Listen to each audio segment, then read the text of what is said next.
विद्यार्थियों नमस्कार। मैं captain doctor Rajendra, associate professor government Dungar college Bikaner, आप सभी का इतिहास की इस विशेष ऑनलाइन कक्षा में स्वागत करता हूं, अभिनंदन करता हूं। विद्यार्थियों, मेरी आज की कक्षा महाराजा गंगा सिंह विश्वविद्यालय बीकानेर के BA तृतीय वर्ष के आधुनिक भारत के इतिहास के विद्यार्थियों के लिए है।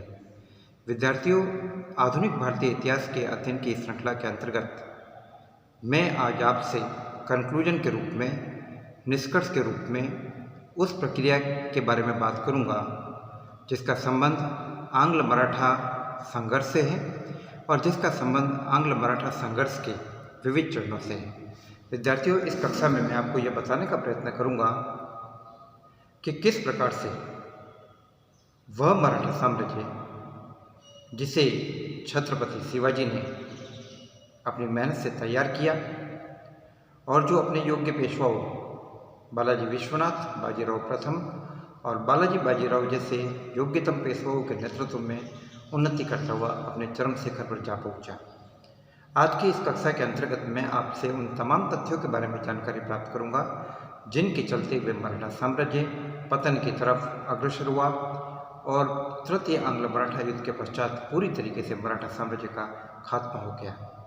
विद्यार्थियों, इस प्रक्रिया को समझने के लिए हमें गंभीरता से कई तथ्यों के विश्लेषण की जरूरत है। इस बारे में हमने काफ़ी इतिहासकारों के मतों का अध्ययन किया। प्रोफेसर जदुनाथ सरकार, प्रोफेसर गोविंद सखाराम सरदेसाई जो मराठा इतिहास के ऊपर एक अथॉरिटी माने जाते हैं, प्रोफेसर हार्डिकर और इसके अलावा ईस्ट इंडिया कंपनी के रिकॉर्ड्स और अंग्रेजी इतिहासकारों के विवरण भी इस तथ्यों को समझने की दृष्टि से देखे गए। विद्यार्थियों, जब भी हम हिंदुस्तान में अंग्रेजी राज्य की स्थापना की बात करते हैं तो इस बारे में बहुत सारे इतिहासकारों का यह मानना है कि अंग्रेजों ने भारत का राज्य मुगलों से नहीं प्राप्त किया, बल्कि हकीकत में यह राज्य मराठों से हासिल किया गया था। और यदि इस तथ्य का विश्लेषण किया जाए तो इसमें काफ़ी हद तक सच्चाई भी नजर आती है, क्योंकि हम ये देख रहे हैं कि उस दौर के अंतर्गत मुगल साम्राज्य तेजी से पतन की तरफ जा चुका था और 1765 की इलाहाबाद संधि के बाद तो मुगल सम्राट खुद अंग्रेजों के दया के ऊपर निर्भर था। तो यह मराठे थे जो मुगल सम्राट को दिल्ली लाए और उसकी प्रतिष्ठा पुनः कायम की। यह मराठे थे जिन्होंने मुगल साम्राज्य की रक्षा की जिम्मेदारी अपने ऊपर ली और अहमद शाह अब्दाली के साथ पानीपत की जंग लड़ी। यह मराठे थे जिन्होंने महाजी सिंधिया के नेतृत्व में मुगल साम्राज्य के गौरव को पुनः कायम किया और पेशवा के लिए वकील मुतलक और महाजी सिंधिया के लिए नायब वकील मुतलक की उपाधि प्राप्त की। तो कहने का मतलब यह है कि मुगल साम्राज्य छिन्न भिन्न हो चुका था। मुगल साम्राज्य केवल छाया मात्र था और मराठे उसके रक्षक थे। तो यह काफ़ी हद तक ये कथन उचित प्रतीत होता है कि अंग्रेजों ने भारत का राज्य मुगलों से नहीं बल्कि मराठों को हरा के हासिल किया। 1761 के पहले तक मराठे एक दुर्भेद्य शक्ति के रूप में हिंदुस्तान में विद्यमान थे और यह वह दौर था कि जब अंग्रेज उससे जस्ट कुछ टाइम पहले फ्रांसीसियों के साथ अपने अस्तित्व की लड़ाई लड़ रहे थे और उस समय तक मराठे हिंदुस्तान में निर्णायक रूप से कायम हो चुके थे।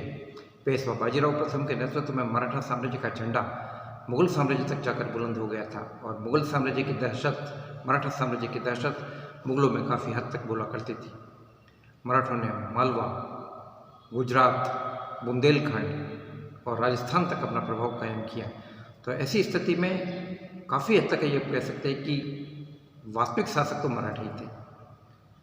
तो अब प्रश्न उत्पन्न होता है कि इतनी बड़ी ताकत, इसका पतन कैसे हुआ? तो विद्यार्थियों, इसके पीछे बहुत सारी बातें जिम्मेदार हैं। सबसे पहले हम बात करेंगे आंतरिक दुर्बलता की।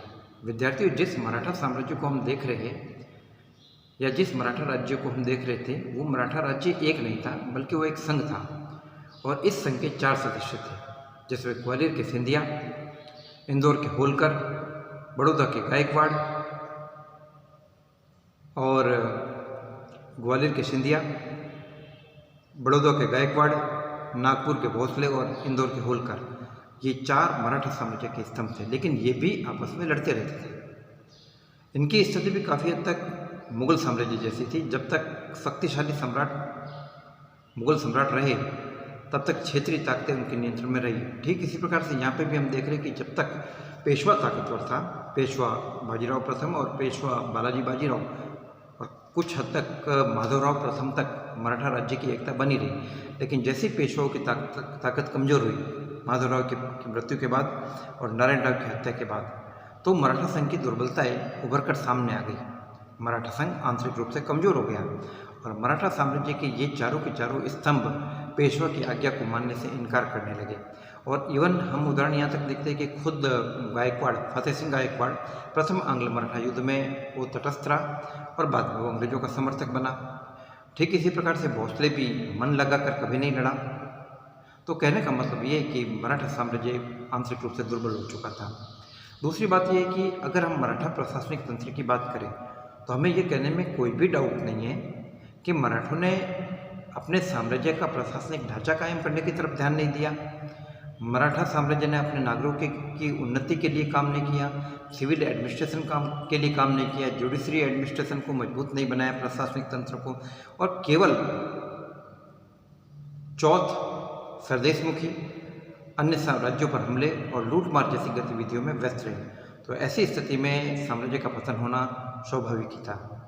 और तीसरी सबसे बड़ी बात यह है कि मराठा साम्राज्य की आर्थिक दशा भी अनुकूल नहीं थी और पानीपत की तीसरी जंग के दौरान ही हम इस चीज़ को काफ़ी हद तक देखते हैं। जब पानीपत की तीसरी जंग को लड़ने की जिम्मेदारी पेशवा बालाजी बाजीराव ने रघुनाथ राव या राघोबा को सौंपी, तो रघुनाथ राव या राघोबा ने इसके लिए इकोनॉमिक रिसोर्सेज की मांग की, प्रचुर सेना की मांग की, तो वो अवेलेबल नहीं थी। तो ऐसी स्थिति में उसे जाने से मना कर दिया। तब सदाशिवराव भाऊ लिमिटेड रिसोर्सेज को लेकर चला और इस उम्मीद में चला कि रास्ते में उसको मदद मिल जाएगी, लेकिन ऐसा हुआ नहीं। मराठों के पास सुनियोजित आर्थिक तंत्र का अभाव था और एक प्रकार से हम साम्राज्य कहे कि लूटपाट और चौथ और सरदेशमुखी जैसी चीज़ों पर टिका हुआ था।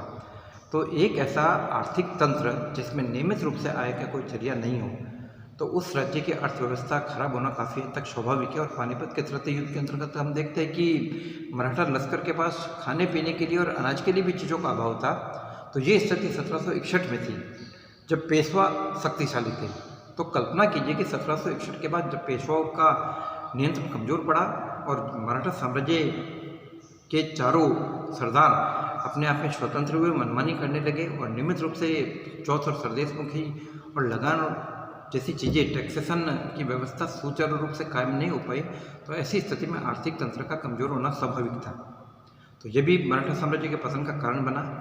इसके अलावा हम ये भी कह सकते हैं कि मराठों में जो महत्वपूर्ण नेता थे वो काफ़ी हद तक अब नहीं रहे, काफ़ी हद तक खत्म हो चुके थे। जो अंग्रेजों के मुकाबले जो योग्यता दिखा सकते थे और जिन्होंने योग्यता दिखाई, वीरता दिखाई, वे 18वीं शताब्दी के अंतिम वर्षों के अंतर्गत मृत्यु को प्राप्त हो चुके थे। जैसे हम बात करते हैं महाजी सिंधिया की, मराठों का ये महानतम सरदार जो एक प्रकार से मराठा साम्राज्य की तलवार थी, यह 1794 में मृत्यु को प्राप्त हो चुका था। अहिल्याबाई होलकर जिनका संबंध इंदौर से था, काफ़ी समझदार और योग्य प्रशासिका थी, उनकी 1795 में डेथ हो चुकी थी। मराठों के एक और योग्यतम नेता तुकोजी, वो भी 1797 में उनकी भी मृत्यु हो गई। और मराठा साम्राज्य का दिमाग कहा जाने वाला, मराठा कूटनीति का मस्तिष्क कहा जाने वाला और कुछ यूरोपीय इतिहासकारों के शब्दों में मराठा राजनीति का मैकियावली समझा जाने वाला नाना फडणवीस, बालाजी जनार्दन नाना फडणवीस, 1800 ईस्वी में वह भी मृत्यु को प्राप्त हो गया। तो ऐसी स्थिति में मराठों में योग्य नेता नहीं थे। दूसरी तरफ उनका मुकाबला जिन अंग्रेजों से था, उनके पास बड़े बड़े प्रशासनिक नेता भी थे और सैनिक नेता भी थे। हम बात करते वॉरेन हेस्टिंग्स की, हम बात करते कॉर्नवालिस की, गवर्नर जनरल की, हम बात करते हैं गवर्नर जनरल आर्थर वेलेस्ली की, हम बात करते हैं गवर्नर जनरल हेस्टिंग्स की। ये सभी बेहतरीन प्रशासकीय गवर्नर जनरल थे और इनके पास, अंग्रेजों के पास बेहतरीन सैनिक योद्धाओं की कमी नहीं थी। लॉर्ड लेक हम एक महत्वपूर्ण योद्धा के रूप में उभर कर सामने आता है। कैप्टन पोफम काफ़ी वीरता दिखाने वाले योद्धा के रूप में उभर कर सामने आता है। और कूटनीतिज्ञ थे थॉमस मॉस्टिन, जो मराठा दरबार के अंतर्गत अंग्रेजों का दूत था। तो इस प्रकार के योग्य लोग वहाँ मौजूद थे। और सबसे बड़ी बात ये थी कि मराठों के योग्य नेता जाने के बाद हमें जो दिख रहे हैं, बाजीराव द्वितीय जैसे अयोग्य पेशवा दिख रहे हैं, दौलतराव सिंधिया जैसा स्वार्थी व्यक्ति दिख रहा है, जसवंतराव होलकर जैसा कूटनीति को नहीं समझने वाला व्यक्ति दिख रहा है। तो हमें इस प्रकार की स्थिति वहाँ पर दिखाई देने को मिल रही है। और इसके साथ साथ हम ये देखते हैं कि मराठों की हार के पीछे जो सबसे बड़ा और भी जिम्मेदार कारण था, वो कारण ये था कि मराठों में एक सुयोग्य प्रशिक्षित सैनिक तंत्र का अभाव था। केवल सिंधिया ने कुछ यूरोपीय फौजें रखी थी, जनरल डी बोयन के नेतृत्व में, फ्रांसीसी जनरल डी बोयन के नेतृत्व में उसने तैयार करवाई थी। इसके अलावा हमें कोई और उदाहरण नहीं मिलता है। तो ये लोग अंग्रेजों के आधुनिकतम तोपखाने के सामने, अंग्रेजों की बेहतरीन व्यू नीति, जिसको हम जिसको फील्ड क्राफ्ट कहते हैं, युद्ध विद्या कहते हैं, क्षेत्र विद्या कहते हैं, बैटल क्राफ्ट कहते हैं, युद्ध विद्या के नाम से संबोधित करते, कब आगे बढ़ना, कब पीछे हटना, तो ये सारी चीज़ें, टैक्टिक्स, ये अंग्रेजों के पास थी, जो इनके पास नहीं थी। तीसरी बात ये, इसके अलावा बात ये थी कि कूटनीतिक योग्यता का तो अभाव था ही, साथ ही साथ एक मजबूत गुप्तचर तंत्र वह भी नहीं था इनके पास। और सबसे बड़ी बात ये थी कि इनके खुद के नेताओं में आपस में तनाव था। मराठा नेताओं में वे आपस में एक दूसरे पर अविश्वास कर रहे थे। नाना फडणवीस, जो केवल अपनी और अपनी ताकत बढ़ाना चाहता था, उसने हमेशा से महाजी सिंधिया के इरादों पर संदेह किया। और इवन जब महाजी सिंधिया उत्तर भारत के अभियानों में व्यस्त था, तो उसने आर्थिक जरूरतों को पूरा करने के लिए नाना से मदद मांगी, लेकिन नाना ने उसको मदद नहीं दी। इवन स्थिति यहाँ तक कि नाना जब सिंधिया पेशवा से मिलने के लिए पुणे आया, तो नाना ने पेशवा को जब महाजी सिंधिया पेशवा से मिलने के लिए पुणे आया, तो नाना ने सिंधिया को रोकने के लिए अंग्रेजों से मदद मांगी, लेकिन अंग्रेजों ने मदद देने से इनकार कर दिया। तो यह तो था इनका आपसी फूट का नतीजा। तो ऐसी स्थिति में एक ऐसा तंत्र जो फूट के ऊपर टिका हुआ हो, जो आपसी मतभेदों पर टिका हुआ हो, वह अंग्रेजों जैसे उन शत्रुओं के सामने नहीं टिक सकता जो एक बेहतरीन इरादा लेकर यहाँ पर आए थे। इसके अलावा हम ये देख रहे हैं कि दक्षिणी भारत का शक्ति संतुलन पूरी तरीके से गड़बड़ा चुका था। और जब अंग्रेजों ने मराठों के साथ द्वितीय आंग्ल मराठा युद्ध लड़ा, तब तक दक्षिण की दो शक्तिशाली ताकतें जो कि रोक सकती थी, जो अंग्रेजों को कई अलग फ्रंट के ऊपर उलझा सकती थी, उनका पूरी तरीके से सफाया हो चुका था। निजाम ने अंग्रेजों से सहायक संधि स्वीकार कर ली थी और अपना वजूद एक प्रकार से अंग्रेजों के हवाले कर दिया। और मैसूर में तो हैदर अली और टीपू सुल्तान का तो पूरी तरीके से अस्तित्व ही खत्म हो गया। और 1799 में टीपू सुल्तान लड़ाई लड़ते हुए मारा गया, चतुर्थ आंग्ल मराठा युद्ध, चतुर्थ आंग्ल मैसूर युद्ध। तो ऐसी स्थिति में मराठों ने उस वक्त मदद नहीं की, तो ये कूटनीति की बात थी। तो ऐसी स्थिति में जब आपके दुश्मन शक्तिशाली है, वे दुश्मन जो मजबूत इरादा लेकर आए, तो उनके सामने टिकने के लिए आपको बेहतरीन योग्यता की जरूरत थी, और ये योग्यताएं मराठी नहीं दिखा पाए। इसके अलावा भी और भी बहुत सारे कारण हैं। आप जैसे जैसे अध्ययन करेंगे इन चीज़ों को गहराई से समझेंगे। और यदि इस बारे में आपको कोई भी शंका हो, संशय हो, तो आप मेरे से 9928482295 पर व्हाट्सएप पर संपर्क कर सकते हैं। जय भारत, जय हिंद।